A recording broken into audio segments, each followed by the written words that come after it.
On the show today, we'll be assessing how the political landscape in Nigeria is changing ahead of the 2019 elections.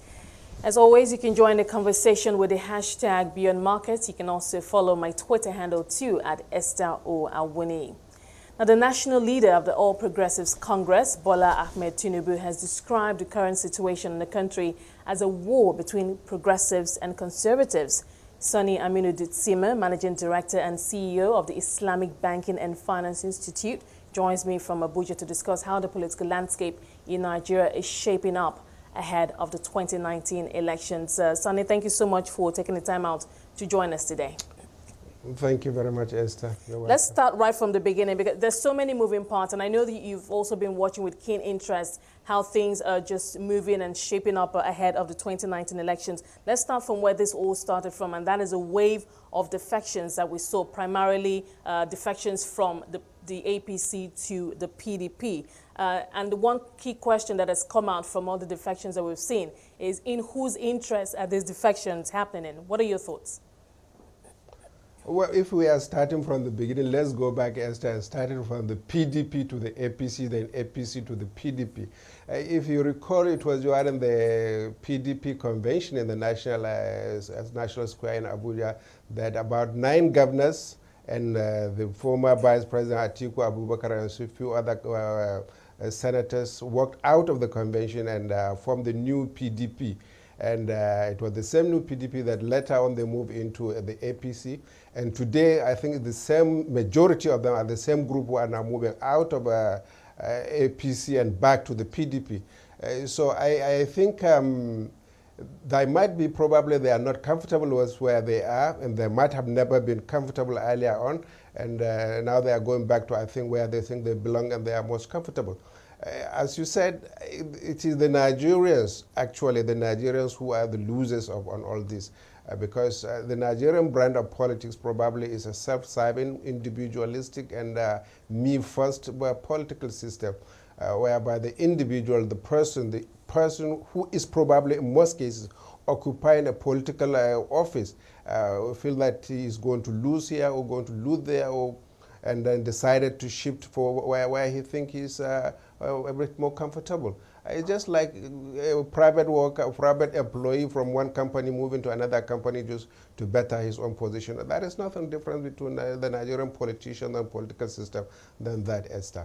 Another question that we've all been asking is, because when we see like what happened when the APC became the ruling party, where we saw the mass defections also from PDP to the APC, and questions, one key question that was being asked is, what is the ideological, is there a well-articulated, coherent ideological leaning or ideology of the party that's both for the APC and the PDP? So when we see all this cross-carpeting, one tends to wonder, what does the APC stand for and what does the PDP stand for?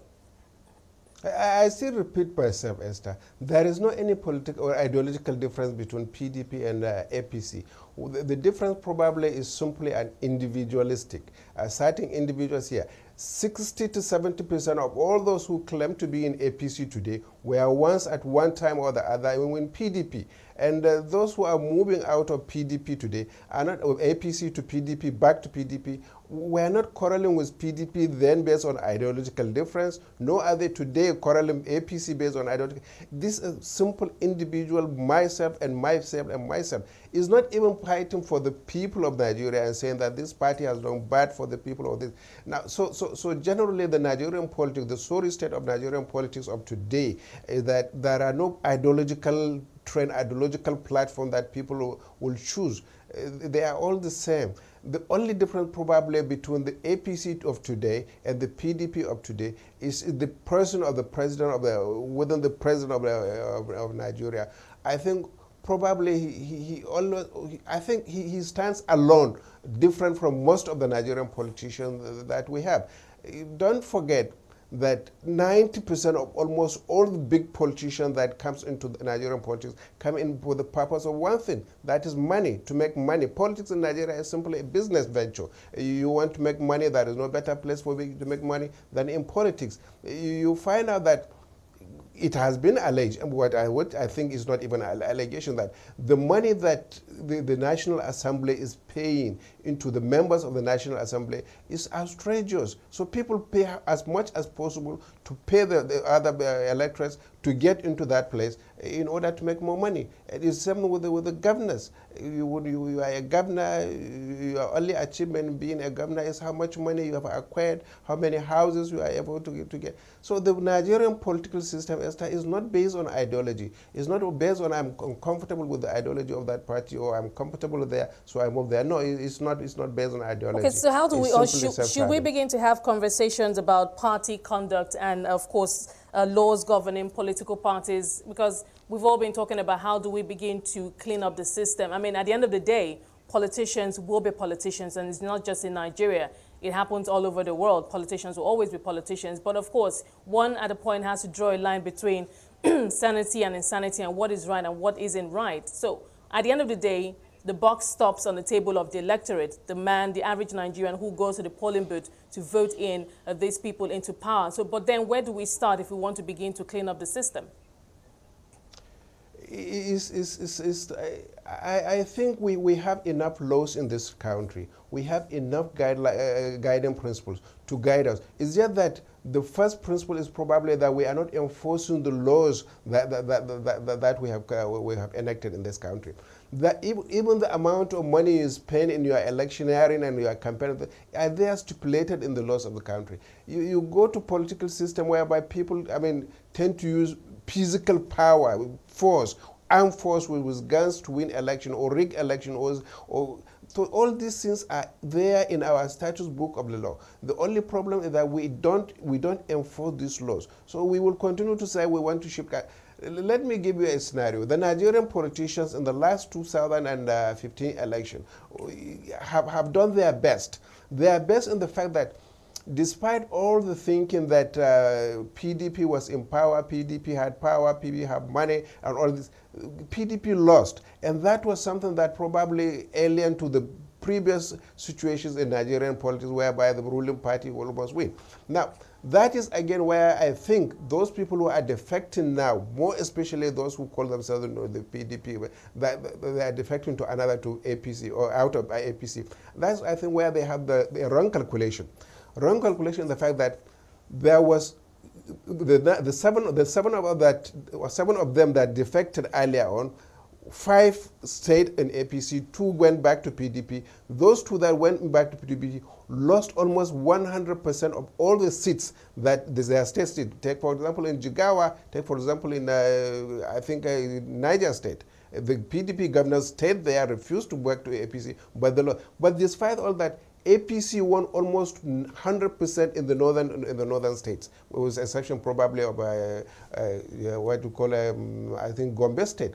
But all these issues are not an issue whereby we're saying that we have to go back to the drawing board. There in the status book, we just I don't know. It's simply that we are so much greedy in making this, and we are not contented with what we have. We still want to fight. We still want to get more, and that's an individualistic problem. Okay, sorry for Nigeria. Let's move on to other issues that are developing within the political space. I'm sure also you're aware of the siege, as it's being called now, the recent siege on the National Assembly, where officials of the DSS went to block lawmakers from accessing the offices. But of course, that was swiftly taken care of when the former DG of the DSS was relieved of his post by the acting president. What are your thoughts on how that unfolded? I think that drama, is funny because almost every person is involved. You look at it one way, you say APC is involved. You look at it another way, you say PDP is involved. But personally, my personal is that the PDP members of the National Assembly, especially the Senate, were in that National Assembly as early as 7 a.m. in the morning. Now, ideally, nobody goes to the office as early as 7 a.m. in the morning. Now, almost most of them, if not all of them, were there as early at that time. Now, if at all the National Assembly was reconvened, or the people, in fact, don't forget that the National Assembly is not in session. Now, who invited them to come to the office as early as possible at 7 o'clock, and who invited the pressmen to come to the National Assembly as early as 7 o'clock in the morning, and who invited the DSS to come to the National Assembly to have the siege as early as that time. Now, these are things that probably it may take time for us, because as I understand now, the Director General of the DSS is under interrogation. Maybe it will take a little time for us. But the whole scenario is something that is a drama. It's something that, because if you say that if the PDP claim that they want to impeach the Senate President, now the APC members were not there to impeach the Senate President. Do they impeach the Senate President? They are online, or how? Now, if you say that they are there to impeach the President, then why should the APC members not be there to protect the impeachment? So the whole scenario doesn't make sense, Esther. Okay. It's just a funny issue. It doesn't make sense. Let's talk about, I mean, the role of security agencies and politics. We're seeing this worrying trend where we're seeing more and more involvement of our security agencies, security forces, the police, and in the case of the National Assembly, the DSS. What are your thoughts in terms of how on the face of it, it looks like they now have political leanings? I don't see that as if having a political leaning. I see it probably as a situation whereby a country, we don't believe in obeying the laws. It doesn't really matter whether you are the Senate President or you are a governor. Or if you don't obey the law, probably, and if the security agencies try to do their job, now it will be looked upon as if they are interfering in a political issue. Simply because you are a politician, and simply because you are a big politician, doesn't mean that you can break the law, and then the security agencies will turn their other side and say, no, he's a politician. Mr. Dutsinma, the DSS, they were there for a reason, and I imagine that they were there on the orders of someone. Yes, Esther, if we assume they are there on the orders of that someone, but that someone was the same someone that said, well, look, I'm firing you for doing this. Does it make sense to you? The person that is supposed to give them order probably is the office of the president. And then the president immediately is not out of the people of Nigeria have been shouted, is not after 2 hours or 3 hours or 5 hours. Immediately during the siege, the office of the president, the vice president came out and said, look, fire this the Director General. Now, if they are the people that asked them to go and have the seizure on that, why should they fire the Director General? I'm not saying it was the presidency. I'm saying they were there on the authority of someone. I mean, because the question was asked, on whose authority were they there? We don't. Yes, well, it's still been investigated. We don't know. But I'm saying that someone somewhere must have given the order. I'm just wondering, would the DSS DG just wake up one morning and decide on his own to go? So if he did that, that would mean he has some kind of political leaning, sir. Definitely somewhere, somehow, somebody gave the orders. But that somebody somehow, it depends. Let's assume, hypothetically, it is the Senate President in collusion, or rather the DSS Director General colluded with the Senate President, which is possible to do that in order probably to tarnish the image of the government. Now, I'm just saying this hypothetically. It is an order, it is true politics. And if the presidency say we are firing you, it makes sense to me. It makes a better sense to me than to say that it is the presidency or somebody from the presidency is giving the orders and then coming out and say, I'm firing you. We'll come back and pick up from exactly where we left off. We need to just take a short break right now. I've been speaking to you, Mr. Sani Aminu Dutsinma, Managing Director and CEO of the Islamic Banking and Finance Institute, looking at how Nigeria's political landscape is shaping up ahead of the 2019 general elections. We're continuing our focus on Nigeria's political landscape and how it's shaping up ahead of the 2019 elections. Still with me is Sani Aminu Dutsinma, Managing Director and CEO of the Islamic Banking and Finance Institute. Mr. Dutsinma, we thank you for your time so far. Now, with all that's happening within the political landscape, the defections, the involvement of security agencies and all other things that are happening, what do you think this says about where we are right now with our democracy? I think the Nigerian democracy, like most of our situations, is in a sorry state. Almost to my own understanding, every day when we wake up, we will keep saying that yesterday is much better than today. And well, rather than what the the normal slogan that we are lining. I think we are not lining as fast. We are not even lining anything. The Nigerian political system is almost always deteriorating. Rather than moving forward, we are still moving backward. We are not lining anything. I mean, we are reenacting the scenario of probably the Second Republic. And we lost that Second Republic due to impunity, due to our recklessness, and which is still going on in Nigeria. I think it's a sorry state.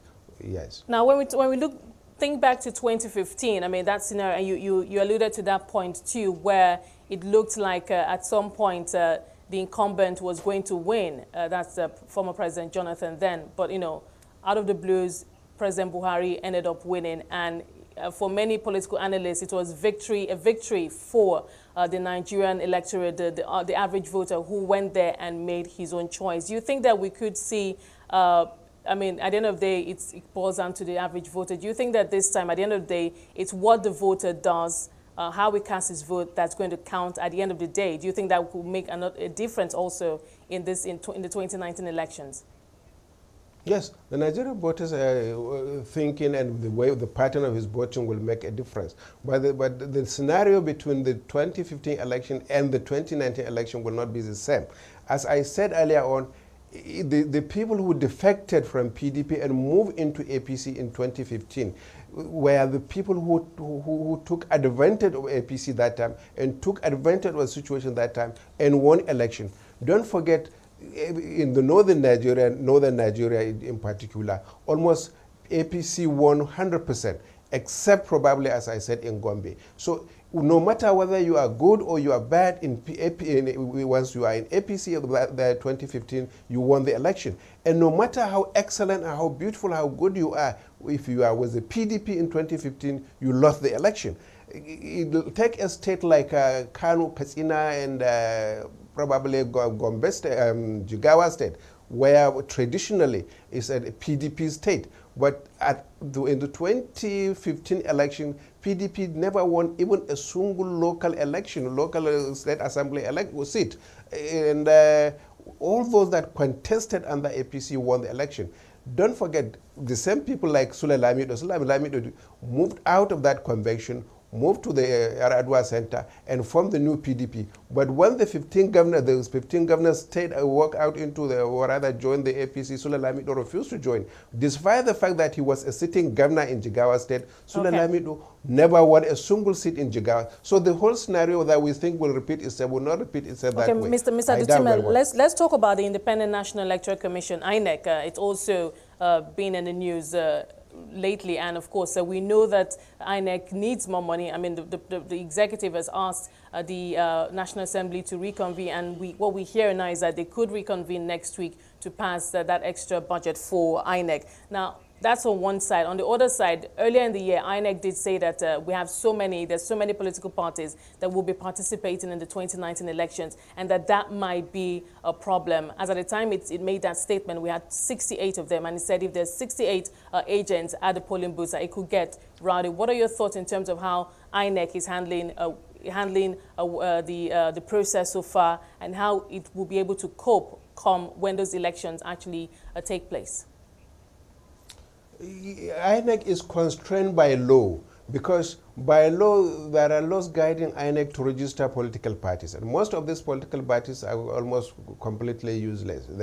Some of them not even won a single councillorship election in local government. Therefore, the burden now upon INEC is probably how to amend the law in order to curtail the number of political parties given a criteria. But having said that, I think INEC will still be able to manage as usually did previous elections, and it doesn't make a difference between the last election and this coming election, despite the fact that there are more political parties now. The only thing probably will be the money, the financial aspect that will be burdensome to them. And that financial aspect is worrisome, because 90%, probably less, maybe 60% of all the consumables items within the INEC elections are foreign imported items. So I think that the INEC has a Herculean task ahead of them, but I think they will cope up with it. It's not something new to them. Like, I mean, obviously, like we've just established, there are many political parties, but we always focus on the two main parties, the APC and the PDP. I mean, we have other parties that have some level of prominence, like the Labour Party, the ADC, I think, and one or two other parties. And those parties have been trying to get their voices heard also. But why do you think that we always focus so much on the APC and the PDP? Those parties that you mentioned, I really like them. Those parties probably, I think, they are more ideological parties. Those parties are probably the parties with a clear ideology, but people, generally the political actors, the major political actors, are not interested in the ideology. APC, PDP are one and the same party. The only difference, as I said, is probably one individual here, another individual there. So therefore, the concentration is where the money is in Nigerian politics. And the probability of winning is where the money is being spent well. Don't forget, recently the last Ekiti election, I think there were allegations that the two gubernatorial contestants who played with money. And those small parties that you put, probably I believe they don't have the money to do that. And don't forget, the lesser strong, the lesser ones, the lower ones, most of them are there in order to get the allocation, the allocation they get from the government as a political party. So I think the concentration will continue to be in these two major political parties, the APC and PDP, because that is where the money is, and that's where the probability is of winning election to go and make money into politics is. I think that's the trend. Okay, now obviously the political drama continues to unfold. We haven't heard the last of it. We're expecting the National Assembly to reconvene next week, and the top on the agenda, we'll be looking at that budget for INEC. We expect other events to unfold within the ranks of especially the PDP, who are still trying to put themselves together and, of course, present a candidate, of course, as we look forward to the primaries. But as I mentioned earlier when we're talking offline, that Nigerians are actually getting a little worried about how things are unfolding and how politicians appear to be heating up the polity. Are you concerned about how things could unfold further as we get closer to the elections? I am seriously. Every serious Nigerian should be concerned, because I don't think there is one single individual, probably with the exception of the current president, who has interest in the Nigerian masses and the Nigerian people and the Nigerian nation. And the drama that you mentioned earlier on will not be played at the National Assembly, I think. The drama that will continue to be played is probably after the convention of the PDP, when PDP nominates its own presidential aspirant candidate. Because don't forget that the big wigs that they come from APC to PDP, almost all of them, Saraki, Tambuwal, Konkoso, Atiku Abubakar, almost all these people were moving into PDP in order to get the ticket of PDP for the presidential position. Now, don't forget that they are going to meet those traditional members who have been in PDP without moving an inch. People like Sule Lamido in Jigawa State. People like the former chairman, Ahmed McCarthy. There will be drama. There will be bigger drama in PDP when the time comes, because I doubt very much if they will stay as a one united party after that convention. Do you think the Nigerian voter is going to have a very difficult time voting in 2019 in terms of the options that are on the table? No, I don't think so, because I think this election will be a little bit fairly more peaceful, and because the whole issue now is the North against the North. The presidential aspirants will all come from the northern Nigeria, and then it will the southern Nigeria will decide. And don't forget that in Nigerian tradition, a sitting president almost always have an edge over a non-sitting president. So I don't think there will be much crisis on that, and I don't think there will be any big problem about that. And I think to this scenario that will happen with that, the Southeast and South, which the last election, more especially the South, is the last election completely avoided APC, we will see a situation whereby the South is this time, some of them will move again to APC. Don't forget, recently Akpabio have moved into APC. Now, it will continue to happen like this, and I am sure the election will be much easier for the Nigerian electorate. I am sure too. I've been talking to Sani Dutsinma, Managing Director and CEO of the Islamic Banking and Finance Institute.